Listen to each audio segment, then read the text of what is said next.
Bonjour tout le monde. Du coup, on va commencer cette dernière table ronde avec ce thème « Quel public pour l'éducation aux médias ?»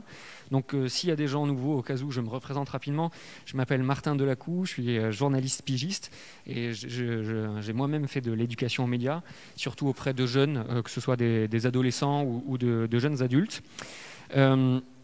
Autour de la table, on a donc 4 personnes au total, dont une personne à distance. Clémence Leleu, vous êtes journaliste pigiste et vous êtes partie avec 2 collègues à la rencontre d'habitants de l'Oise avec la caravane des médias de l'association Carmen, mais vous avez également fait de l'éducation aux médias avec d'autres formats. Laurent Lapeau, vous êtes fondateur du média participatif Télébé de Somme et vous avez mené plusieurs projets d'éducation populaire ou / éducation aux médias.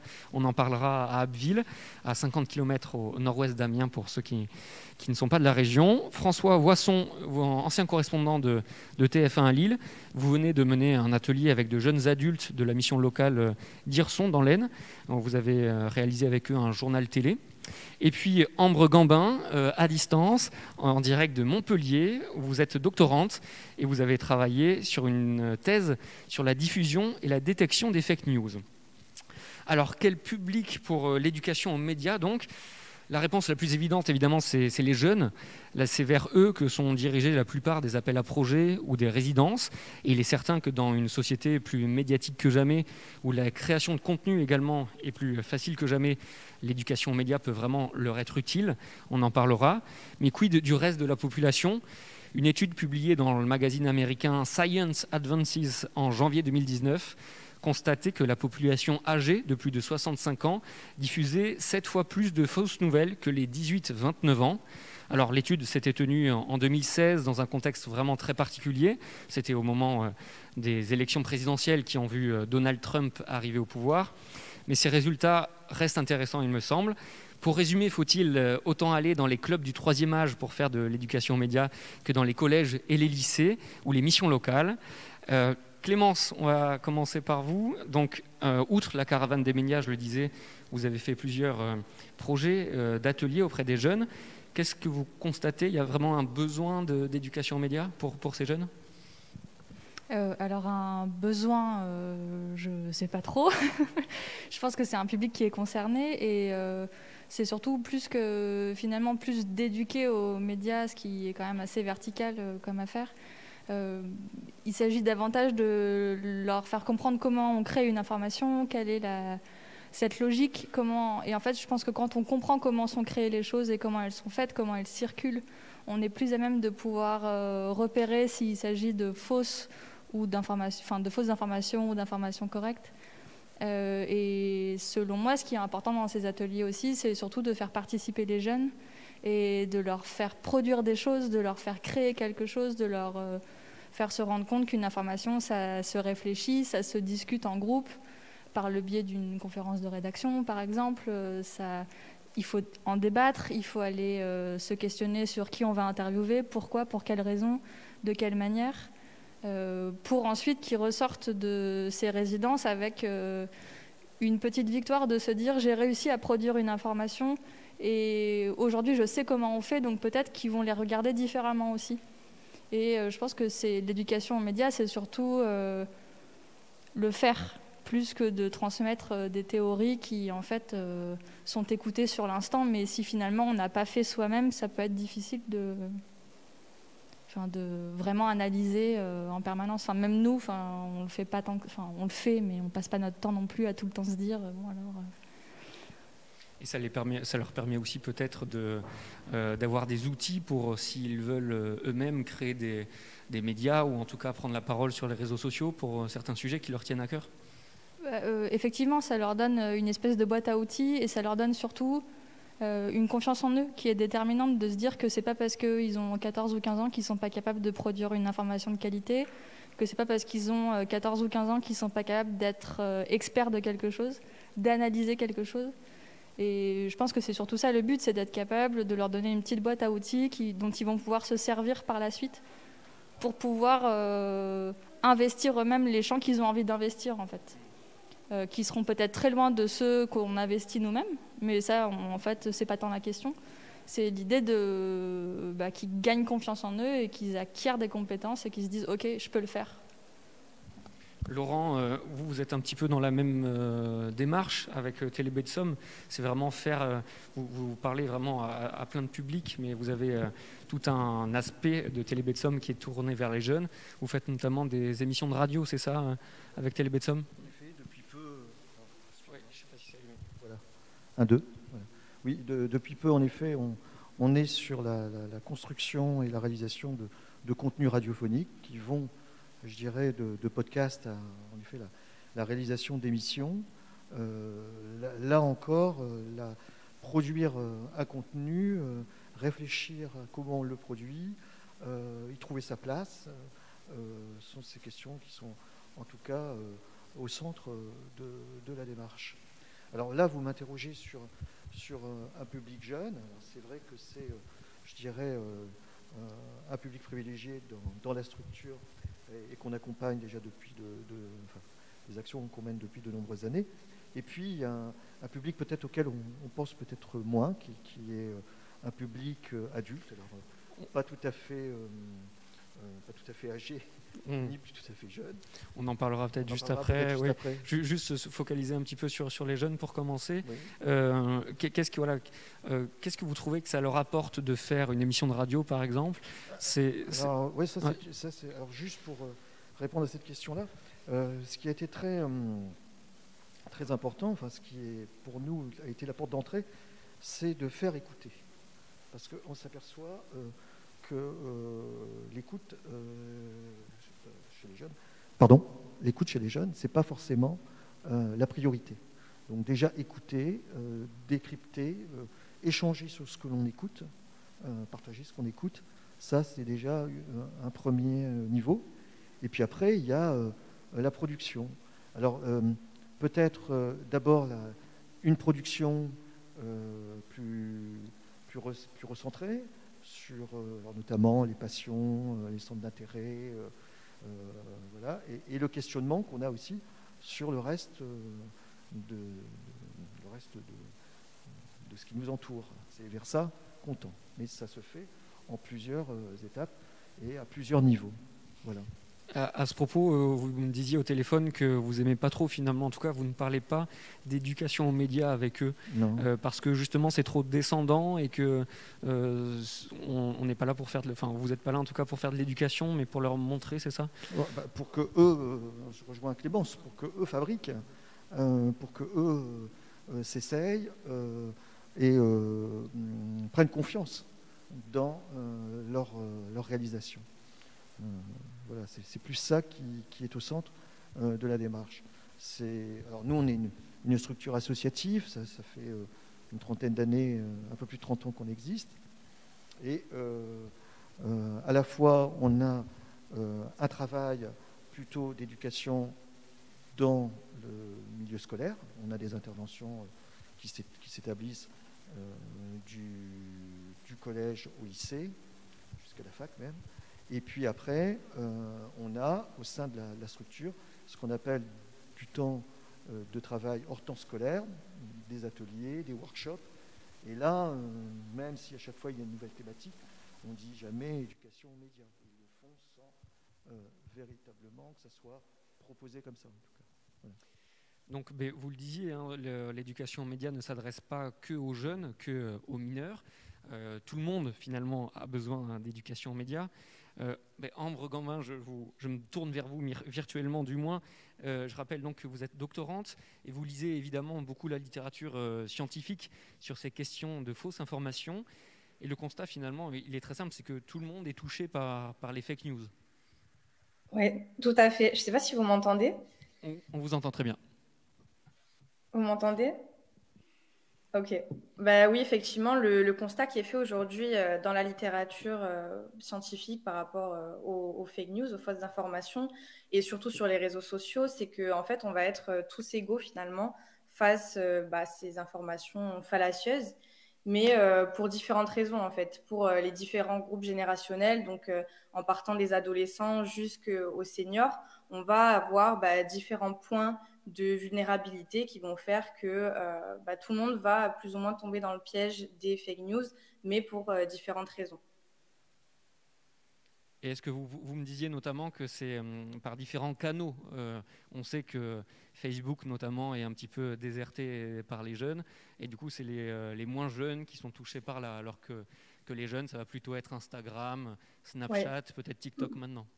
Oui, tout à fait. On va avoir différents canaux, donc les jeunes vont plus se diriger vers des réseaux sociaux un peu plus visuels, ou aussi on va avoir un contenu qui va être émotionnellement plus engageant, puisqu'il va permettre d'être plus diversifié. On va avoir des photos, des vidéos, alors que sur des réseaux sociaux comme Facebook ou Twitter, c'est peut-être un peu plus limité. On a aussi un développement des fake news sur ce qu'on va appeler le dark social, donc tout ce qui est WhatsApp, etc., qui est beaucoup plus difficile à contrôler en fait et à vérifier, puisque ce sont des conversations qui vont être chiffrées, qui sont entre les individus, etc., et qui ne sont pas diffusées aux yeux de tous, comme par exemple sur Twitter ou sur Facebook quand on va mettre un statut ou qu'on va publier un post. Mais effectivement, les différents groupes générationnels vont se diriger vers différents canaux, mais également, ils vont avoir différents mécanismes, différents biais cognitifs aussi, qui vont justement les rendre plus vulnérables face aux fake news. L'histoire des différents canaux est vraiment importante parce qu'en fait, ça montre aussi, on n'est pas finalement désinformé par les mêmes personnes quand on est sur Facebook ou sur Twitter ou sur un autre canal. Ça peut être plutôt le proche, plutôt un influenceur, par exemple.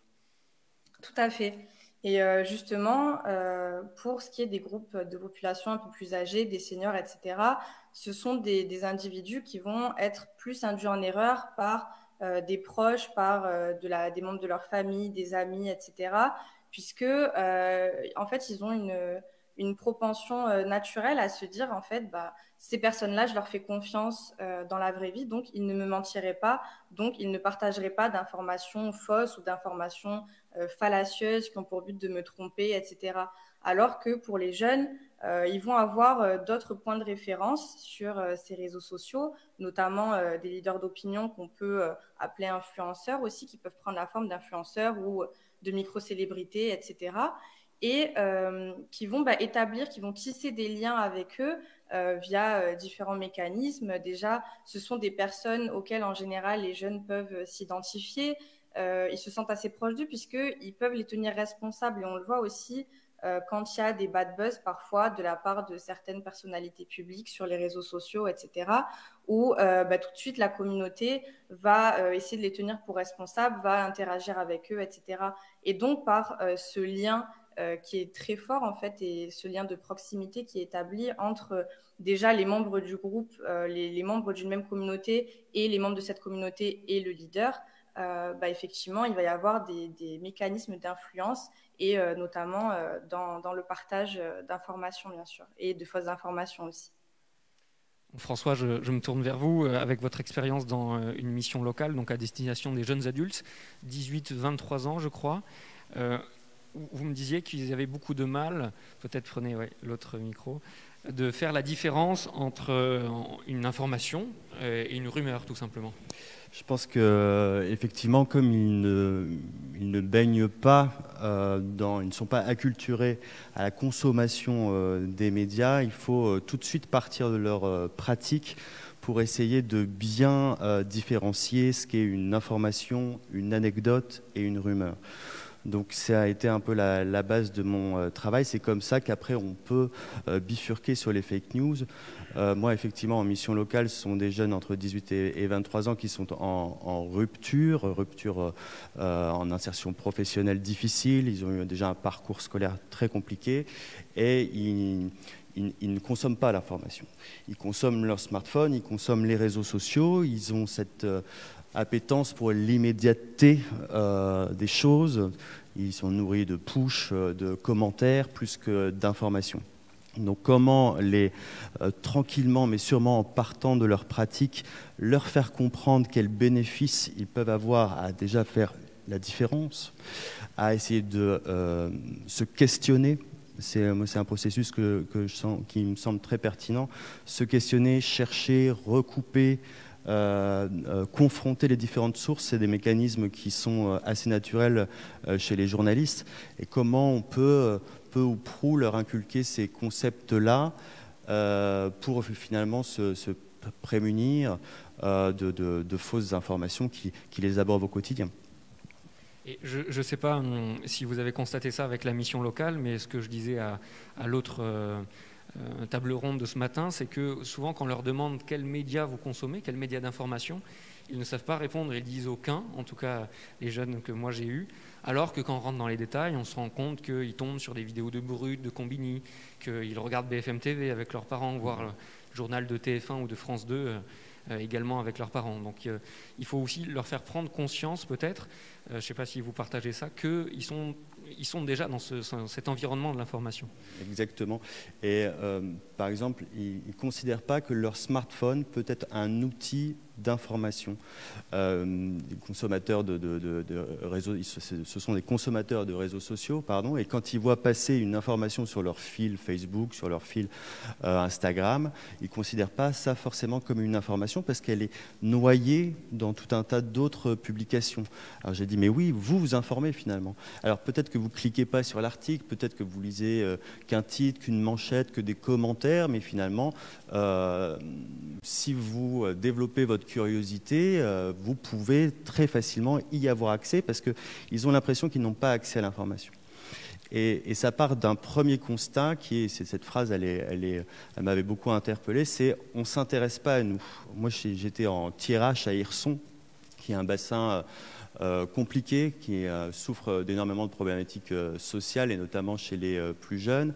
Et on ne s'intéresse pas à nous. Ils font déjà une forme d'opposition entre le « on », article indéfini, le monde médiatique, l'élite, et nous, les petites gens qui n'intéressent personne, qui sont les laissés pour compte. Et donc déjà, il faut casser cette logique qui est sûrement vraie, sûrement pertinente, qui est sûrement du vécu et que je n'ai pas à juger, mais il faut, en s'intéressant à eux, en les valorisant, en faisant ce que disait la chercheuse sur la visio précédente, on se rend compte qu'ils peuvent tranquillement mais sûrement se rendre compte que l'information est partout, qu'il faut aller la chercher et que c'est un mécanisme, bien sûr, où il faut de l'engagement, mais qu'ils sont capables de le faire.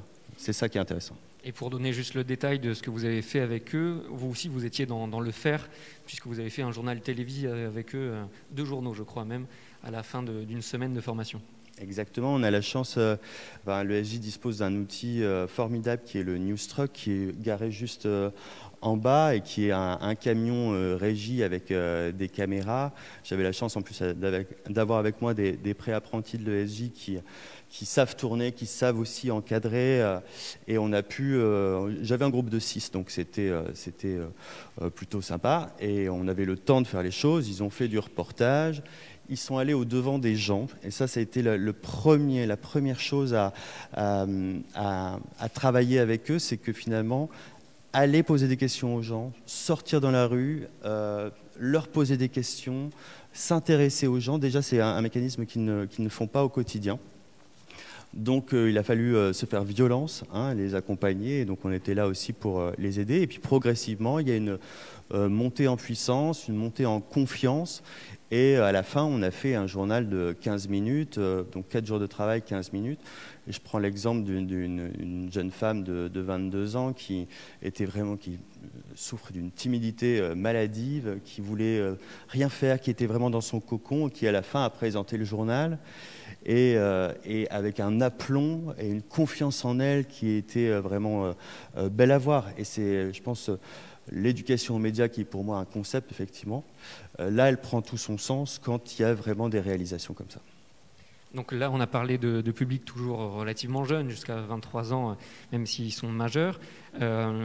Clémence, vous, pour essayer d'aller voir des publics différents et puis éloignés soit des grands centres urbains, soit du système scolaire, vous avez fait quelque chose qui ressemble un petit peu au News Truck dont parlait François, mais avec l'association Carmen, et ça s'appelle donc la caravane des médias, où vous naviguez dans un périmètre relativement restreint pendant plusieurs jours. Oui, alors absolument, c'est un projet qui est porté par la DRAC et par l'association Carmen de Clémence Boulefroy, qui a parlé ce matin. Et en fait, j'étais pas toute seule, j'avais deux journalistes. Enfin, on était une équipe de 3 journalistes avec Simon Lambert qui est photo-reporter et Timothée Vinchon qui est journaliste. Et en fait, là, l'idée, c'est en gros, avec cette caravane, d'arpenter des territoires qui sont un peu aux confins des départements de l'ancienne Picardie, donc l'Oise, l'Aisne et la Somme, et de naviguer avec la caravane qui... alors je ne sais pas comment fonctionne le News Truck, mais là la caravane c'est plus un produit d'appel pour créer un rassemblement plutôt qu'un outil de travail en fait. Et... La caravane, elle est métallisée, etc. C'est un peu le cliché de qui attire l'œil, on va dire. Elle est trop stylée. Donc en fait, on a vachement envie d'aller voir. Et en fait, c'est là où il faut... avoir un contact avec les gens pour leur dire voilà, ça vous attire et alors les médias et donc l'idée c'est d'aller rencontrer des gens là où ils se trouvent et dans des territoires où la presse ne va pas parce que justement c'est en bordure, c'est en lisière, c'est à la croisée de plusieurs départements et donc on s'y déplace soit quand il y a une grosse galère, donc quand il y a un fait divers généralement, soit on s'y déplace pas. En fait. Et donc se pose aussi la question des correspondants de presse, de la presse régionale, qui en fait sont des gens qui sont souvent un peu âgés, avec des usages anciens. Il y a aussi toute une problématique financière de comment on rémunère le correspondant de presse et compagnie. Et donc en fait c'est toujours à peu près le même genre d'article et la question c'est comment on parle d'un territoire. Est-ce qu'on peut parler d'un territoire quand on n'y habite pas, quand on ne le connaît pas? Comment les gens peuvent se sentir représentés ou non dans les médias, tels qu'ils soient en fait. Et donc voilà, donc nous notre idée c'était d'aller discuter avec les gens, de discuter sur leurs usages, sur leur avis aussi sur les médias, et d'entendre ce qu'ils pensent de la presse, des médias en règle générale, les lacunes, et c'est vraiment de créer de la discussion. C'est hyper important en fait, et c'est toujours la même chose, c'est dire aux gens, en fait, c'est pas parce que vous habitez au fin fond de l'Aisne ou de la Somme ou de l'Oise que vous n'êtes pas capable d'avoir une expertise sur votre territoire. Et concrètement, c'était quel style de personnes qui venaient vous voir au niveau de l'âge? Enfin, c'était plutôt des personnes âgées, des retraités par exemple? Il y avait un peu de tout.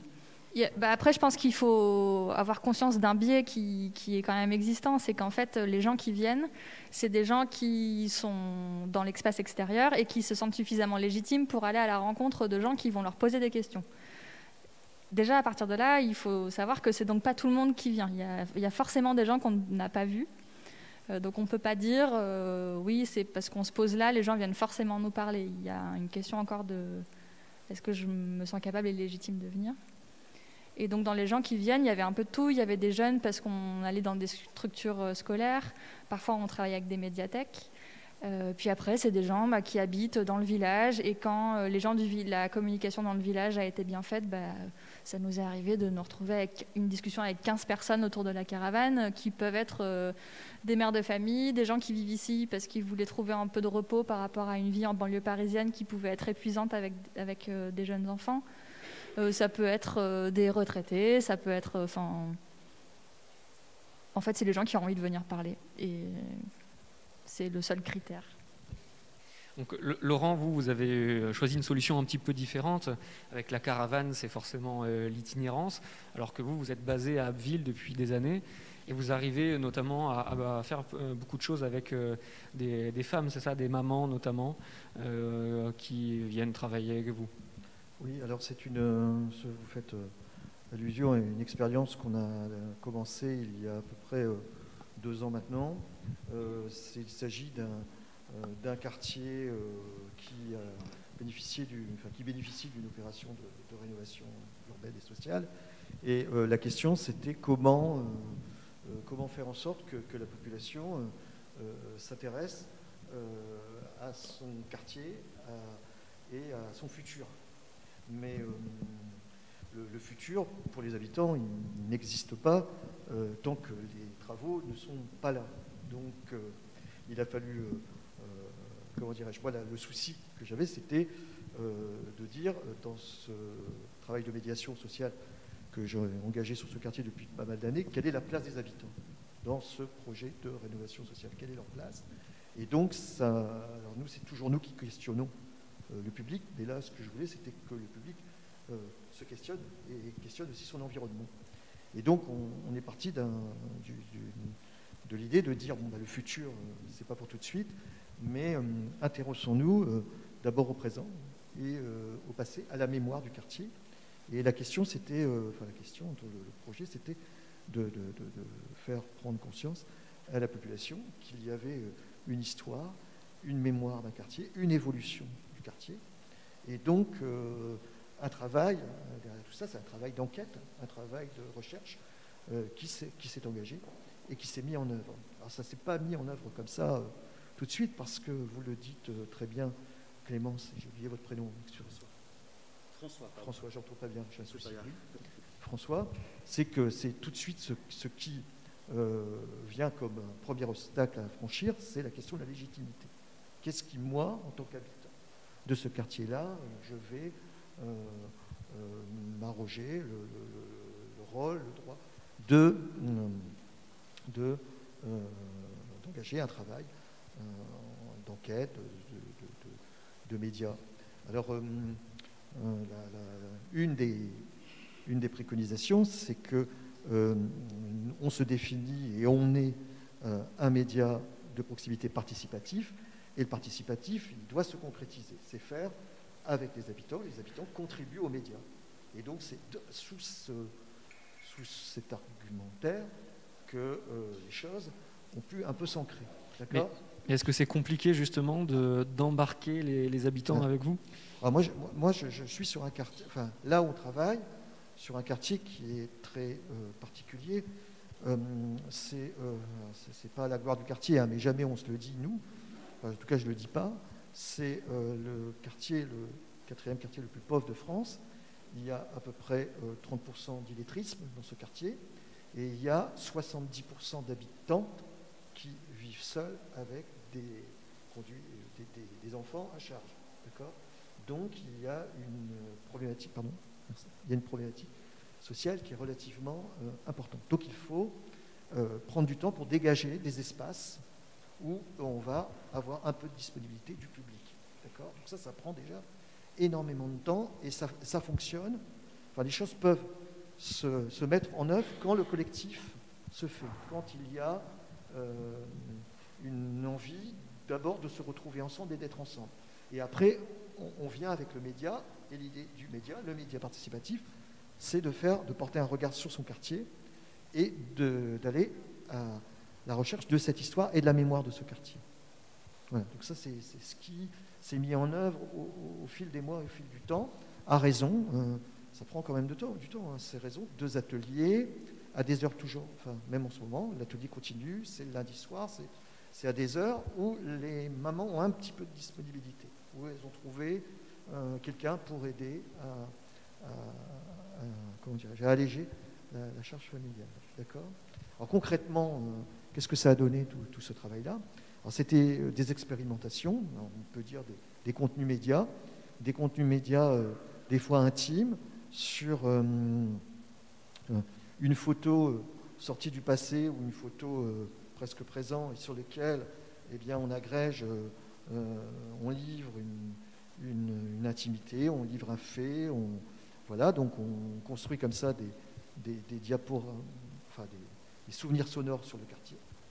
Et puis sur le présent, c'est un travail qui a été fait avec le photographe Simon Lambert. C'est l'inventaire du quartier tel qu'il est aujourd'hui, tel qu'on peut le raconter et on écrit sur les photos. Et peut-être que demain, il ne sera plus celui-ci et on verra comment il devient. En tout cas, on garde trace de ce qui est là et de la présence qu'on a au quartier. Voilà le travail qui est conduit. Je ne dis pas, on ne se dit pas entre nous qu'on fait de l'EMI, on ne se dit pas ça. Mais en tout cas, on fait du contenu média, du contenu participatif, et qui va nourrir le média Télémédecin qu'on met au service de ce quartier et de ses habitants. Donc là, on a essayé de voir comment accrocher les mineurs, les majeurs, mais monsieur et madame tout le monde, on va dire. Mais on peut aussi se demander si l'éducation aux médias, ça ne devrait pas aller être fait pour les élus, pour les personnalités, pour les encadrants. François, vous avez fait une formation avec les encadrants de la mission locale dont on va reparler tout de suite. Mais Ambre, d'abord, vous avez mené une expérimentation qui n'a pas encore été analysée, donc on ne va pas s'étendre là-dessus, mais en tout cas, les influenceurs, les personnes de confiance, tous ces gens-là ont eu aussi une responsabilité dans l'éducation aux médias et pour reprendre cet exemple-là, pour lutter contre la prolifération des fake news. Oui, tout à fait. Ils ont une responsabilité. Et j'en parlais aussi la semaine dernière avec mes étudiants, puisque je suis aussi chargée de TD à l'Université de Montpellier. Et effectivement, je leur ai posé cette question-là de, selon vous, qui est responsable aussi face à la diffusion de fausses informations. Et déjà, à l'unanimité, ils m'ont tous répondu les plateformes, les réseaux sociaux, qui, selon eux, devraient prendre leurs responsabilités, mais aussi, du coup, tous ces leaders d'opinion et notamment les influenceurs qui participent au partage d'informations et de toutes sortes d'informations déjà, mais aussi donc de fausses informations. Il faut savoir tout d'abord que les influenceurs et les leaders d'opinion, ils vont partager de l'information parce qu'elle est considérée comme attractive pour leur communauté. Dès lors que l'information ne sera plus considérée comme attractive pour leur communauté, pour leurs abonnés, ils n'auront aucun intérêt à partager cette information-là.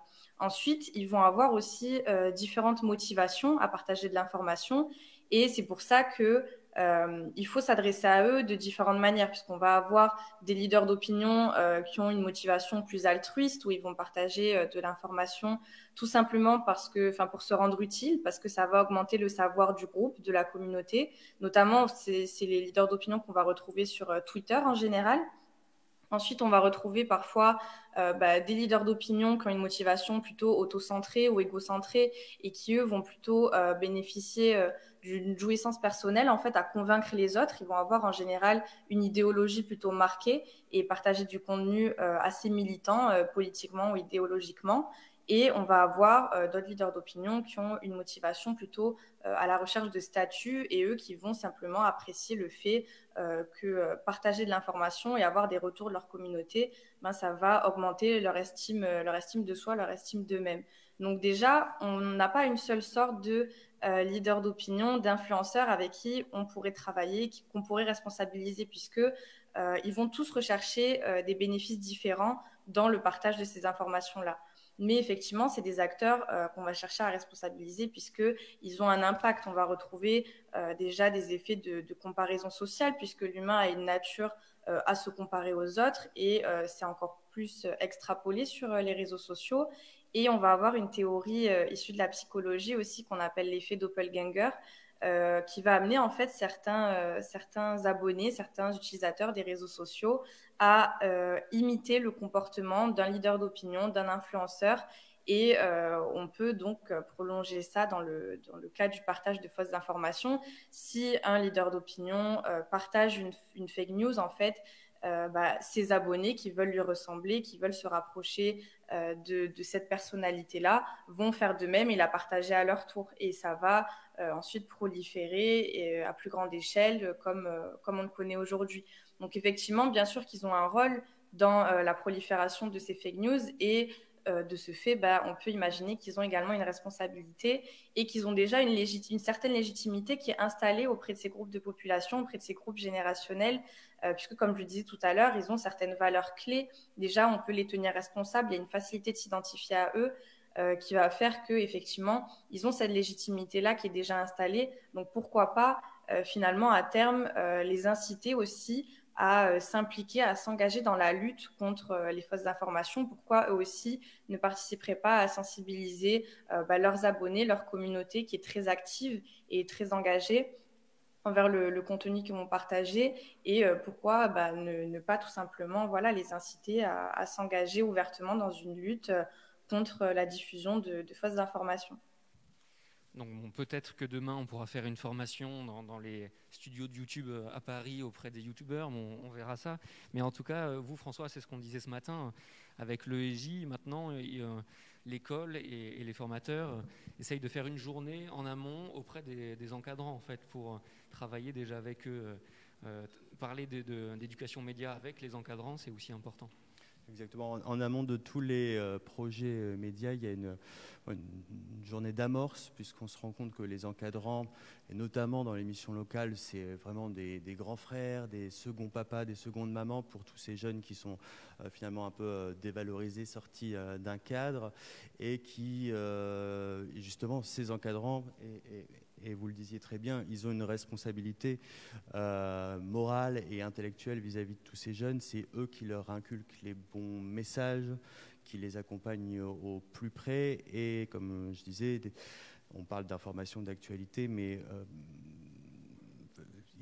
ces encadrants, ils ont la même défiance à la base que les jeunes, puisque quand on voit de toute façon les chiffres de la défiance des Français envers les journalistes, et c'est d'autant plus prégnant dans certains territoires qui souffrent de problématiques sociales importantes, on se doit d'avoir effectivement une forme c'est ce qu'on disait, j'aime pas trop le mot, mais verticalité. On part des encadrants, on va vers les jeunes et on fait travailler tout le monde ensemble. Ça a une logique plutôt pertinente, je trouve. Ils étaient très demandeurs. Est-ce que eux, vous avez constaté qu'eux-mêmes étaient parfois intoxiqués, on va dire, ou en tout cas ont appris des choses tout simplement sur tout ça? J'avais un encadrant, un encadrant qui participait aux ateliers. Je pense que c'est celui qui a été le plus motivé, parce que les jeunes étaient très motivés, mais en tout cas c'est celui qui avait il avait une énorme soif d'apprendre, parce que lui aussi avait des gros préjugés sur les journalistes. Et c'était intéressant parce que pendant cette semaine, on a toqué à la porte de la locale de l'Union, et le correspondant est venu à partager son expérience. Et au final, il y a une logique globale à avoir de partage d'informations. Vraiment, il faut comprendre que ces publics ne savent pas comment on fonctionne, encadrants ou jeunes, et qu'il faut vraiment aller au-delà de tous, puisque les encadrants ont cette responsabilité vis-à-vis des jeunes, et ce sont eux qui portent les bons messages aussi. Je pense aussi que c'est important d'écouter notre public. Et en fait, alors effectivement, nous, à notre époque, c'était plus simple, il n'y avait pas les réseaux sociaux. Enfin, en tout cas, moi, là, j'ai 34 ans. Le principal canal d'info, c'était le 20h à la maison, c'était TF1 ou France 2. Alors ok, c'était plus facile, mais c'était aussi une information qui n'était pas forcément déconstruite et qui n'avait pas de point de contradictoire. On était là et on estimait que ce que la télé nous envoyait était l'information qu'on devait consommer. Aujourd'hui, il y a les réseaux sociaux, c'est une multitude d'informations, mais c'est aussi un très bon moyen d'aller diversifier ses sources et de découvrir d'autres sujets. Et je pense que quand on part de l'usage des jeunes, de l'usage, et en fait de tous les publics, peu importe, c'est de questionner comment vous vous informez, vous, qui sont, parce qu'en fait tant qu'on partira en se disant tout ce qui est sur Insta, tout ce qui est sur Facebook, tout ce qui est sur YouTube, c'est forcément corrompu d'une manière ou d'une autre, ça pourra pas marcher, parce qu'en fait on peut pas arriver comme ça et dire aux gens ce que vous faites ça va pas, et donc tenez, c'est comme ça qu'il faut faire. Quand on rencontre son public, c'est vraiment rencontrer des gens, et c'est ok, donc comment vous vous informez. Et généralement, en tout cas, moi, personnellement, quand je sors d'expériences comme ça, je découvre des youtubeurs, des instagrammeurs, des gens sur TikTok qui produisent un contenu qualitatif et qui sont tout autant informatifs que des journalistes. Et la défiance dans les médias, elle peut aussi se comprendre, parce que parfois, malheureusement, on n'est pas vraiment à la hauteur des enjeux. Et je trouve que là, encore, dans cette période présidentielle, il y a des exemples. Et donc, je pense que c'est vraiment important aussi que ce soit un échange humain avant tout, avant que d'être de l'éducation, que ce soit un échange et ok, donc c'est quoi vos pratiques sur YouTube, c'est quoi vos pratiques sur Snapchat, c'est qui les gens que vous écoutez, en qui vous avez confiance, pourquoi. Et je pense que ça crée des conversations qui sont très riches et du coup vraiment égales. Enfin, je ne sais pas si c'est très clair ce que je raconte, mais... Mais je trouve qu'on apprend, enfin, de toute façon, les réseaux sociaux bougeant tellement vite, il y a toujours un nouveau réseau social qui émerge, Et on apprend à découvrir des personnalités qui ont parfois de bonnes pratiques dessus ou de nouveaux usages. Donc c'est sûr que c'est très intéressant. Est-ce qu'il y a des questions là-dessus ? Que ce soit sur ça ou sur comment on touche certains publics de l'éducation aux médias ? Devant.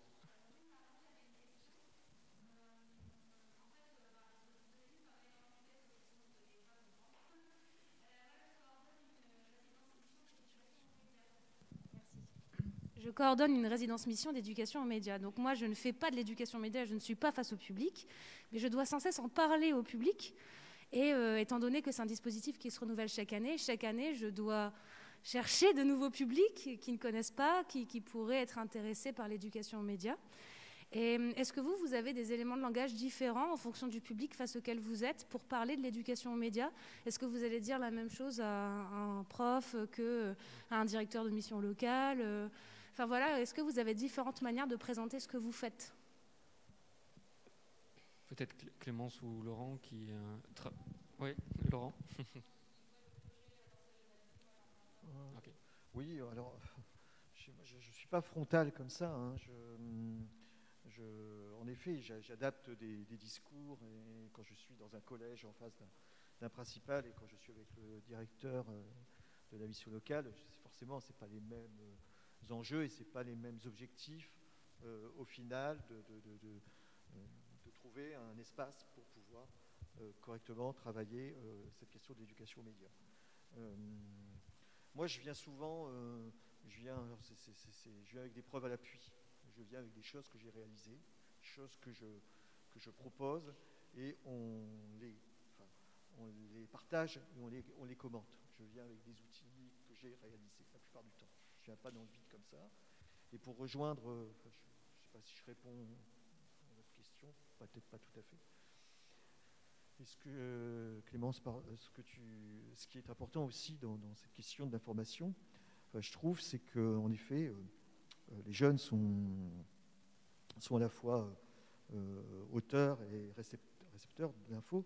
Et ce qui compte, c'est aussi aménager des espaces collectifs où on parle de l'information, où on la remet en jeu, on échange, on vérifie. Enfin, on vérifie. Ça peut s'appeler comme ça, mais ça ne s'appelle pas comme ça avec moi. Et on réinstaure du collectif autour de l'info et ça fait plutôt débat. C'est ça qui est poussé, en tout cas dans ma logique, de faire débat et de faire des échanges autour d'une information que quelqu'un amène, qu'un autre a vu. Voilà. Je pense qu'il y a aussi un enjeu de revenir sur les contenus et d'échanger sur ces contenus. Voilà. Je pense que c'est important dans le parcours de cette éducation aux médias. Après, je ne sais pas si c'était vraiment votre question, mais c'est vrai que essayer de trouver des influenceurs, comme on utilise ce mot-là maintenant, qui leur parlent vraiment en fonction du public, je trouve que ça marche aussi très bien. Essayer de trouver, il y a Hugo Décrypte par exemple qui parle à une certaine partie de la population, mais on se rend compte que les plus jeunes souvent ne le connaissent pas. C'est extrêmement difficile de trouver des figures qui parlent à chaque fois, mais il y en a un petit peu tout le temps. Et je crois que François, toi tu avais pris l'exemple de... c'était pour donner un exemple de fake news, donc ça va peut-être être quelque chose de différent, mais d'une chanteuse américaine, Nicki Minaj, c'est ça, qui avait propagé des fake news. Donc tu es allé chercher aussi dans la pop culture finalement pour donner des exemples. Avec mon micro. La clé finalement, c'est s'adapter à son public et comme on dit depuis tout à l'heure, partir de leurs propres pratiques. Donc forcément, moi avec des jeunes de 20, 22, c'était les réseaux sociaux, c'est les influenceurs, c'est des personnalités connues effectivement. Leur parler de fake news sur la crise entre l'Ukraine et la Russie, ça leur paraît lointain. Et leur parler de Nicki... alors, c'est compliqué parce que j'ai pas envie non plus de lénifier mon discours face à tel ou tel public. Ils sont en capacité de tout comprendre et ça, il faut bien le saisir. Hein. Je les dévalorise pas, en tout cas quand je leur parle, mais bien sûr que ça leur parlera plus si je prends leur code. Donc là, c'est horrible. J'ai parlé de fake news diffusées par Nicki Minaj, qui est donc une rappeuse américaine très connue. Forcément, ça leur parle tout de suite. Je ne vais pas vous dire les fake news qu'elle diffuse sur son compte parce que c'est horriblement vulgaire et stupide, mais en tout cas, ce qui est intéressant de voir, c'est que 1, ça leur parle, 2, ils la connaissent, 3, ils ne se rendent pas tout de suite compte de la portée qu'une rappeuse comme elle peut avoir sur sa communauté, parce qu'elle a des millions et des millions de followers. Et ce qui est intéressant de voir, c'est justement la portée des messages, la portée des fake news en fonction de ceux qui la diffusent. Quand on leur parle de Nicki Minaj ou de Donald Trump, parce que Donald Trump, ils connaissent, ils savent très bien qu'il a cette image de président de fake news, justement, qui s'abordait les journalistes, a toujours critiqué les journalistes, ça leur parle aussi, c'est dans leur culture.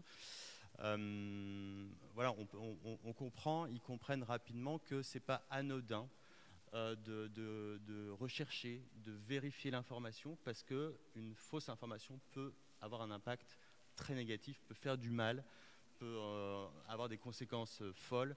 Là, celle de Nicki Minaj, c'était vis-à-vis de la vaccination, où en gros, elle disait que ça avait des conséquences et des effets secondaires horribles sur l'appareil génital masculin de ses amis, la vaccination, et forcément ça les fait rire au début, et puis après ils prennent conscience que, ah ouais, il y a plein de gens qui en fait vont lui faire confiance et vont pas les faire vacciner, et donc là il y a quelque chose qui ne va pas. Finalement ça paraît bête comme exemple, mais ils ont tout de suite compris l'enjeu et l'impact des fake news. L'adaptation, la clé c'est l'adaptation, mais surtout ne pas en fonction des publics, ne pas les dévaloriser. C'est-à-dire que c'est pas parce que c'est des jeunes qui sont un peu en rupture que je vais choisir Nicki Minaj. Vous voyez, je peux très bien leur parler d'un exemple beaucoup plus poussé, quoi que ce soit, à partir du moment où j'adapte mon message. Et n'hésitez pas non plus à poser des questions à Ambre qui n'est pas très loin.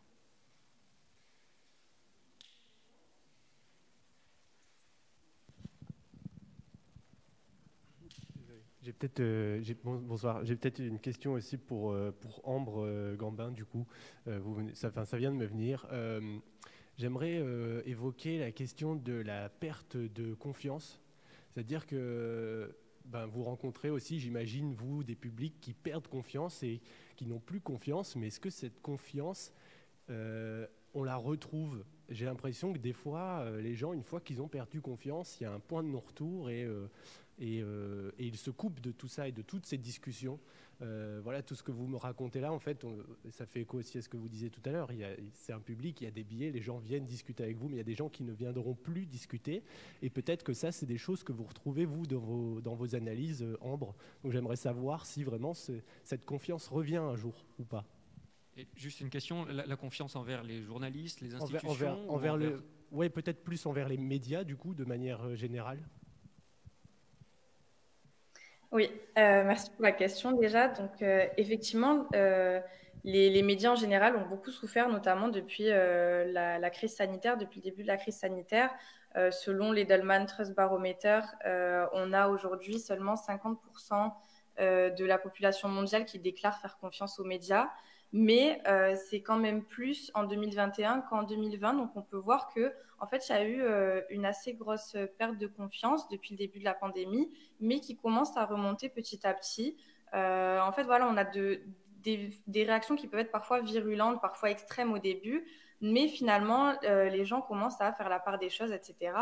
Et aujourd'hui, on a notamment sur les différentes plateformes, sur les différents réseaux sociaux, des mécanismes de fact-checking qui sont mis en place. Alors, je ne sais pas si tout le monde est familier avec ça, mais le fact-checking, ça va consister en fait à faire appel à des experts indépendants en général, des journalistes, etc., ou des scientifiques, peu importe, et à leur faire vérifier des faits dans certains posts, certains contenus, etc.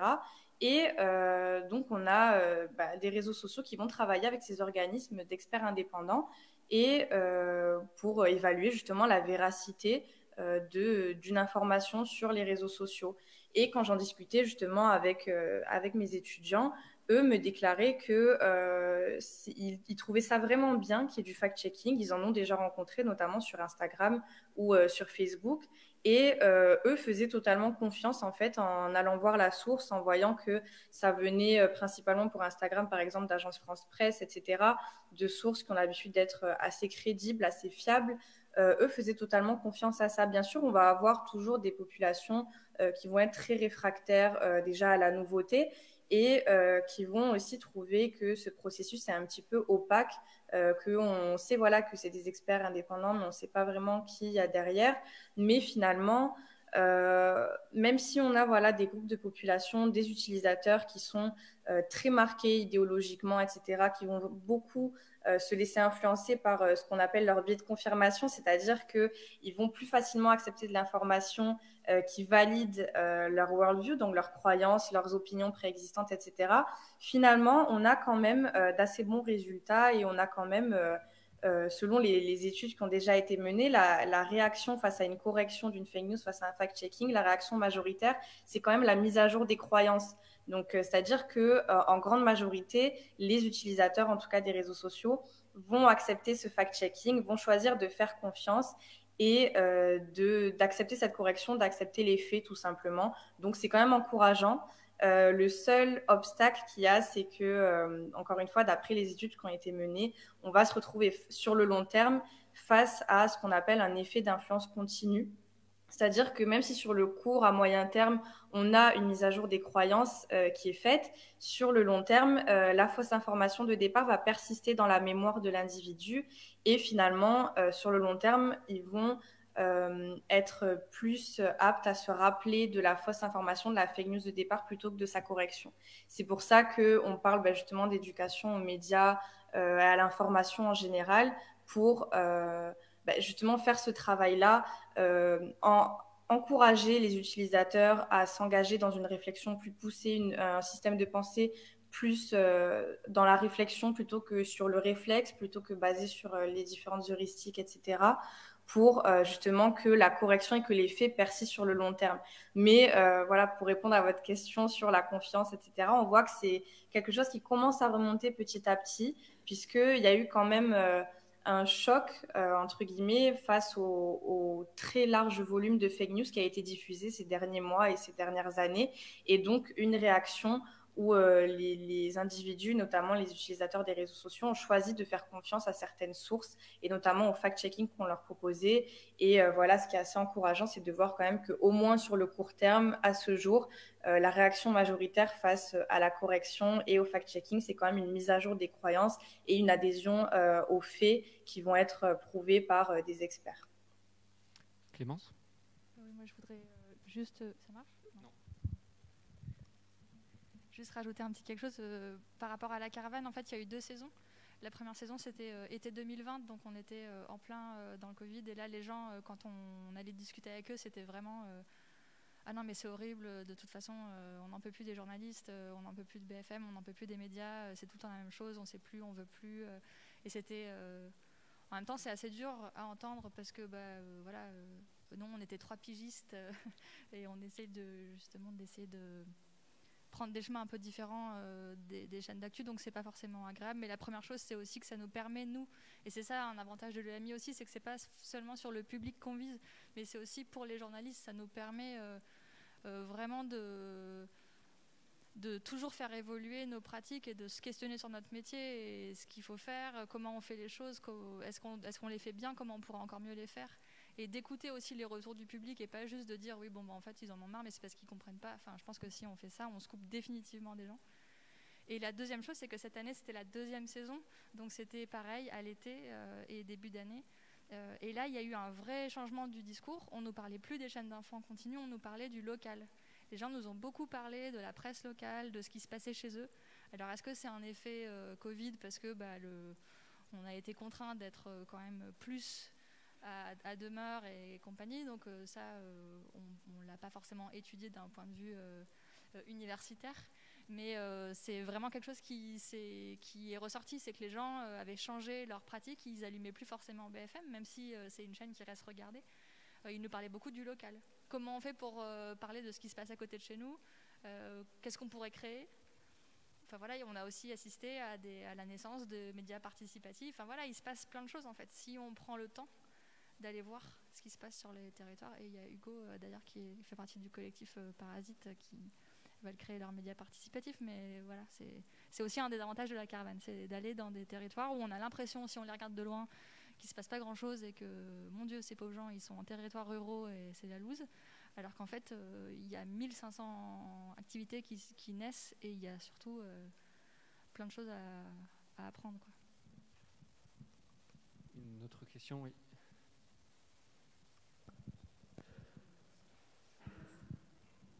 Bonjour, par rapport au public adulte, comment réussir à capter un public qui n'est pas dans un, heureusement pour lui, dans un milieu social très défavorisé, tellement défavorisé qu'il va y avoir des politiques particulières menées, ou alors des jeunes qui sont inscrits dans une structure, une mission locale, etc.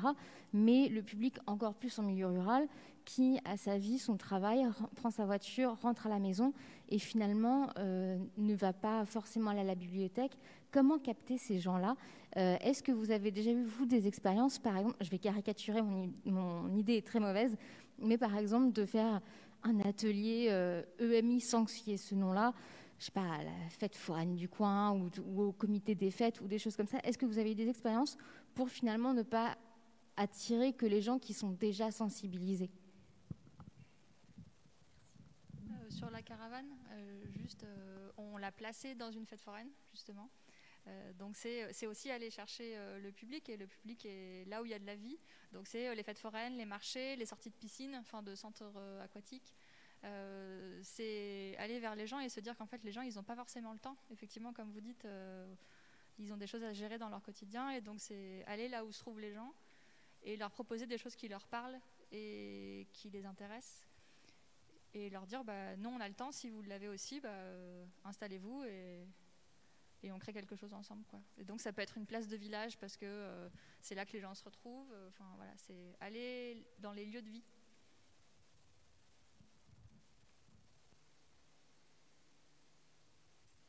Conclusion, non? Aller dans les lieux de vie, ça pourrait être une belle conclusion. Qu'est-ce que vous en pensez, à moins qu'il y ait d'autres questions?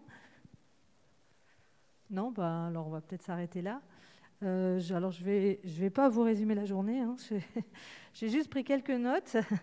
Et avant de vous laisser partir, déjà je voudrais remercier donc, tous les membres du réseau Hémicycle et particulièrement l'association Carmen de nous avoir aidé à monter, et Télé Somme de nous avoir aidé à monter cette journée des rencontres de l'éducation média.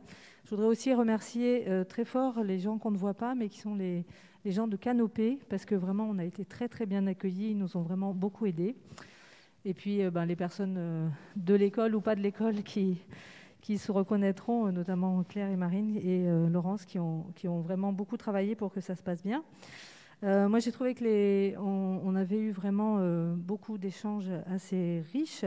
Il y a eu beaucoup de thèmes abordés. On a vu que, en tout cas dans la région, il y a beaucoup de choses qui se font, que l'EMI, c'est vraiment quelque chose de très transversal, et qu'on n'a pas tous forcément la même approche, mais c'est ça qui est intéressant aussi, je pense, qu'il y ait des approches très différentes.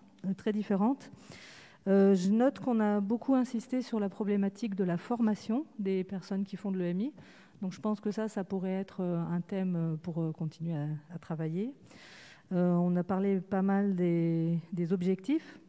Et comme je le disais, comme on n'a pas tous les mêmes approches, on n'a pas forcément toujours les mêmes objectifs entre ceux qui vont être plutôt dans l'idée d'aider les jeunes à se protéger, comme on l'a dit ce matin lors d'une table ronde, et ceux qui sont beaucoup plus dans l'idée de leur donner la parole et de les aider à prendre la parole, qui sont deux approches qui, à mon avis, ne sont pas forcément antinomiques.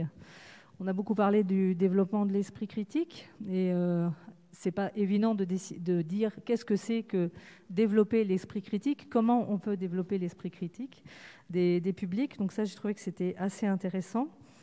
Qu'est-ce que j'ai noté encore que j'ai trouvé que je pense qu'il pourrait être des idées de continuer à travailler. Bon, même si on n'a pas tous les mêmes approches, je pense qu'on est tous d'accord sur le fait que faire de l'EMI, c'est pas arriver avec donner un cours d'éducation.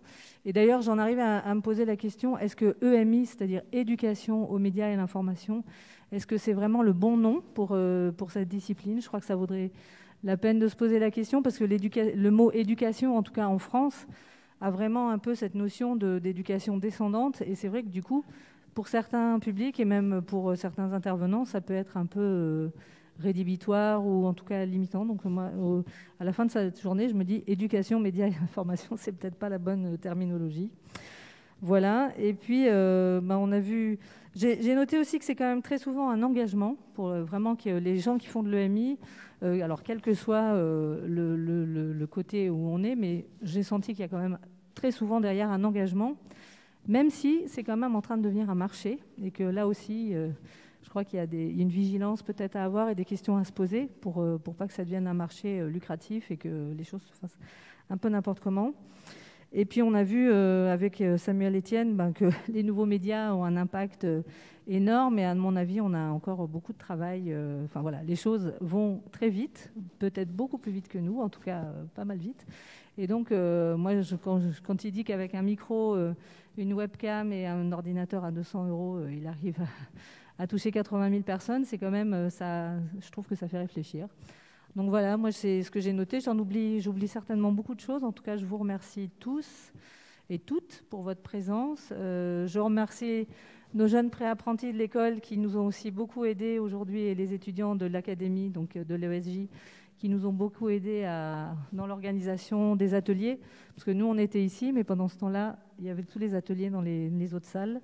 Et je ne sais pas. Et puis bien sûr, je remercie nos financeurs qui nous permettent de monter ce genre de journée, à savoir l'Europe, la région, le ministère de la Culture, la DRAC. J'espère que je n'oublie personne. Voilà. Je ne sais pas s'il faut ajouter quelque chose. En tout cas, merci beaucoup. Alors, pour des raisons sanitaires et de consignes, nous n'avons pas maintenu le cocktail de fin. Je suis vraiment désolée. À midi, on s'est dit que c'était normal qu'on permette aux personnes qui travaillaient, qui animaient cette journée, de pouvoir déjeuner rapidement sans être obligés de courir. Par contre, le gouvernement a demandé à ce qu'on limite les temps de convivialité. Donc, on s'est dit qu'on peut continuer à discuter, mais avec son masque. Donc, la salle à l'extérieur ou la salle ici vous sont encore ouvertes jusqu'à 18h30 comme prévu. Mais on n'aura pas le verre de l'amitié. Je suis vraiment désolée. Voilà, on s'est dit qu'on serait à moitié raisonnable, pas à midi, mais qu'on serait raisonnable ce soir. Et bon retour à tous.